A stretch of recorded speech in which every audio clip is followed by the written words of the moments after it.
प्रिय विद्यार्थियों, छठी कक्षा के छात्रों, आज का हमारा पाठ है राज्य, राजा और एक प्राचीन गणराज्य।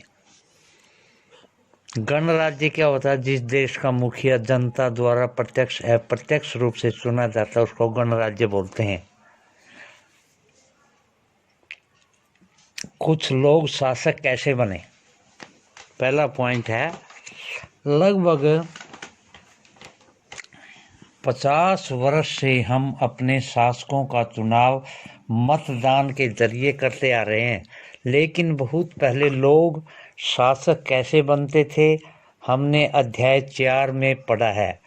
और कुछ राजा संभवतः इन यानी लोगों द्वारा चुने जाते थे, परंतु करीब 3000 साल पहले राजा बनने की इस प्रक्रिया में कुछ परिवर्तन दिखाई दिए। कुछ लोग बड़े बड़े यज्ञों को आयोजित कर राजा के रूप में प्रतिष्ठित हो गए। अश्वमेध यज्ञ एक ऐसा ही आयोजन था। इसमें एक घोड़े को राजा के लोगों की देखरेख में स्वतंत्र विचरण करने के लिए छोड़ दिया जाता था। इस घोड़े को किसी दूसरे राजा ने रोका तो उसने वहां अश्वमेध यज्ञ करने वाले राजा से लड़ाई करनी पड़ती थी। अगर उन्होंने घोड़े को जाने दिया तो इसका मतलब था कि वह अश्वमेध यज्ञ करने वाले राजा उससे ज़्यादा शक्तिशाली थे। यह यज्ञ विशिष्ट पुरोहितों द्वारा संपन्न किया जाता था। उन्हें उपहारों से सम्मानित किया जाता था। अश्वमेध यज्ञ करने वाला राजा बहुत शक्तिशाली माना जाता था और यज्ञ में आए हुए राजा उसके लिए उपहार भी लाते थे। इन सभी आयोजनों में राजा का मुख्य स्थान होता था और उसे सिंहासन बाघ की खाल के एक विशेष आसन पर बिठाया जाता था। युद्ध क्षेत्र में राजा का सारथी उसका सहचर होता था। यज्ञ के मौके पर राजा को विजयों के सगे संबंधी, खासकर उनकी रानियों पुत्रों को भी कई छोटे छोटे अनुष्ठान करने होते थे। अन्य सारे आए हुए राजाओं का काम सिर्फ बैठकर यज्ञ की पूरी प्रक्रिया को देखना बस था। राजा के ऊपर पुरोहित तो पवित्र जल का छिड़काव करते थे और अनुष्ठान करते थे। विष अथवा वैश्य जैसे साम्राज्य लोग उपहार लाते थे। उन्हें पुरोहितों शूद्र मानते थे। उन्हें कई अनुष्ठानों में शामिल नहीं किया जाता था। इस यज्ञ में उपस्थित होने वालों की एक सूची बनाओ। पेशे के आधार पर वहां कौन कौन से वर्ग शामिल थे? आपके लिए यह एक क्वेश्चन है। इसको आपके पार्टनरों को या फ्रेंडों में आपस वाद विवाद करके इस प्रश्न की सूची बनानी है। इस समय उत्तर भारत में खासकर गंगा यमुना क्षेत्र में कई ग्रंथ रचे गए। ऋग्वेद के बाद रचे होने के कारण से उत्तर वैदिक ग्रंथ कहे जाते हैं। इनके अंतर्गत सामवेद, यजुर्वेद, अर्थवेद तथा अन्य ग्रंथ शामिल हैं।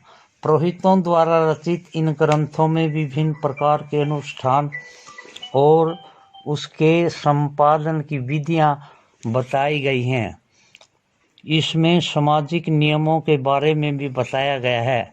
उसमें समाज में कई समूह थे जिन्हें पुरोहित, योद्धा, कृषक, पशुपालक, व्यापारी, शिल्पकार, श्रमिक, मछली पकड़ने वाले तथा जंगल में रहने वाले लोग शामिल थे। जहां कुछ पुरोहित तथा योद्धा वैभवशाली थे, वहीं कुछ कृषक और व्यापारी भी धनवान होते थे। दूसरी ओर पशुपालक, शिल्पकार, श्रमिक, मछली पकड़ने वाले, शिकारी तथा भोजन संग्राहक निर्धन थे। पुरोहितों के लोगों के लिए 4 वर्णों में समाज को विभक्त किया जाता, जिन्हें वर्ण कहते। इसके अनुसार प्रत्येक वर्ण के अलग अलग कार्य निर्धारित थे। पहला वर्ण ब्राह्मणों का था। उसका काम वेदों का अध्ययन करना, पढ़ना, पढ़ाना सब उसके जुम्मे था। दूसरा वैश्य जो कृषि एवं व्यापार करते थे। तीसरा, जैसे राजपुत्र, क्षत्रिय भी कहते हैं इनको, इनका काम राज्य का शासन करना था और सेना जनता की सेवा करना था। चौथे वर्ण का नाम शूद्र था। इनका काम इन दोनों तीनों वर्णों की सेवा करना था। जनपद, महायज्ञों को करने वाले राजा अब जन के राजा न होकर के जनपदों के राजा माने जाने लगे। जनपद का शाब्दिक अर्थ है जन के बसने की जगह होता है। कुछ महत्वपूर्ण जनपद नीचे दिए जाएंगे। पुरातत्वविदों ने इन जनपदों की कई बस्तियों की खुदाई की है। दिल्ली में पुराना किला, उत्तर प्रदेश में मेरठ के पास हस्तिनापुर और एटा के पास अंतरजीखेड़ा इनमें प्रमुख हैं। खुदाई से पता चला है कि लोग झोंपड़ियों में रहते थे और मवेशियों तथा अन्य जानवरों को पालते थे। वे चावल, गेहूं, धान, जौ, दालें, गन्ना, तिल तथा सरसों जैसी फसल उगाते थे। लोग मिट्टी के बर्तन भी बनाते थे। इनमें से कुछ धूसर और कुछ लाल रंग के होते थे। इन पुरास्थलों में कुछ विशेष प्रकार के बर्तन मिले हैं जिन्हें चित्रित धूसर पात्र के रूप में जाना जाता है। जैसा कि इनके नाम से ही स्पष्ट है, इन बर्तनों पर चित्रकारी की गई है। ये आमतौर पर सरल रेखाओं तथा ज्योमितीय आकृतियों के रूप में मिले हैं। चित्र दूसर का पात्र, सामने चित्र में आपने कटोरे के समान आकृति दिखाई दे रही है, इसे देखो। चित्रित दूसर पात्र, इस तरह के पात्रों में ज़्यादातर थालियों और कटोरियां ही मिली हैं। ये पात्र बहुत ही पतली सतह के, सुंदर और चिकने हैं। शायद इनका प्रयोग खास मौक़ों पर महत्वपूर्ण लोगों को भोजन परोसने के लिए किया जाता था। अब अगला पॉइंट है हमारा महाजनपद। करीब 2500 साल पहले कुछ जनपद अधिक महत्वपूर्ण हो गए, शक्तिशाली हो गए। इन्हें महाजनपद कहा जाने लगा। मानचित्र 4 में ये होगा, बंद करके। मानचित्र 4 में कुछ महाजनपदों को दिखाया गया है। अधिकतर जनपदों की एक राजधानी होती थी। कई राजधानियों में किलेबंदी की गई थी अथवा उनके चारों लकड़ी, ईंट, पत्थर की ऊंची दीवारें बनाई गई थी। ऐसा लगता है कि लोगों ने अन्य राजाओं के आक्रमण से डरकर के अपनी सुरक्षा के लिए इन किलों का निर्माण किया था। कुछ राजा अपनी राजधानियों के चारों ओर विशाल, ऊंची, प्रभावशाली दीवार खड़ी करके अपनी समृद्धि को, शक्ति का प्रदर्शन भी करते थे।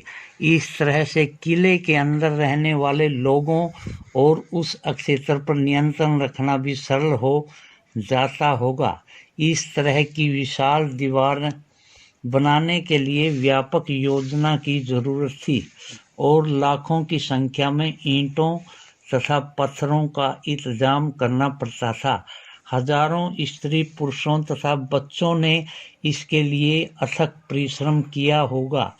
इसके लिए संसाधनों की आवश्यकता पड़ती होगी। अब राजा की सेना के सामने लगे थे। अब राजा सेना रखने लगे थे। सिपाहियों को नियमित वेतन देकर पूरे साल रखा जाता था। कुछ भुगतान संभवतः आहत सिक्कों के रूप में होता था। इन सिक्कों के बारे में तुम अध्याय 8 में पढ़ोगे। महाजनपद के राजा ऋग्वेद में उल्लेखित राजाओं किस प्रकार अलग थे, अंतर बताओ।